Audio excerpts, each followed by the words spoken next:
கடந்த 22 நாட்களாக ரத்து செய்யப்பட்டிருந்த மேட்டுப்பாளையம் உதகை இடையிலான மலை ரயில் சேவை மீண்டும் தொடங்கப்பட்டுள்ளது.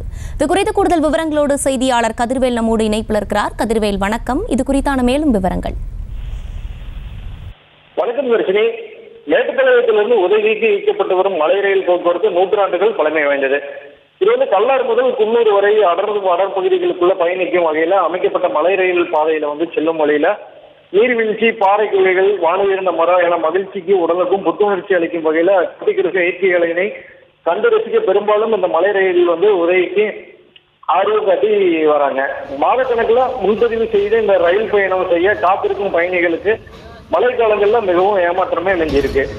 தமிழகத்துல வடகிழக்கு பருவமழை துவங்கிய போது நீலகிரி மாவட்டத்திலையும் மலை ரயில் பாதை அமைந்திருக்கக்கூடிய மேட்டுப்பாளையம், கல்லாறு, சில்கிரை என பல்வேறு பகுதிகளில் மண் சரிவு ஏற்பட துவங்கியிருக்கு. அதனையடுத்து பாறை விழுந்ததுனால தண்டவாளங்கள் சேதமடைந்ததுனால சீரமைக்கும் பணி நடைபெற்று வந்தது. இருப்பினும் அதிகப்படியான மழை காரணமா மீண்டும் மண் சரிவு ஏற்பட்டதால் 4 முறை ரத்து செய்யப்பட்ட நிலையில இறுதியாக மழை காரணமா முன்னெச்சரிக்கை நடவடிக்கையா டிசம்பர் 13ஆம் தேதி வரை ரத்து செய்யப்பட்டது. இதனையடுத்து தற்போது சற்றே மழைப்பொழிவு குறைந்த இருக்கிற நிலையில இன்று 22 நாட்களுக்கு பிறகு மலை ரயில் போக்குவரத்து துவங்கப்பட்டிருக்கிறது. மேலும் மேட்டுப்பாளையம் ரயில் நிலையத்திலிருந்து இன்று 7-10 மணிக்கு முன்பதிவு செய்து 100க்கும் மேற்பட்ட சுற்றுலா பயணிகளை மலை ரயில் புறப்பட்டு சென்றிருக்கிறது.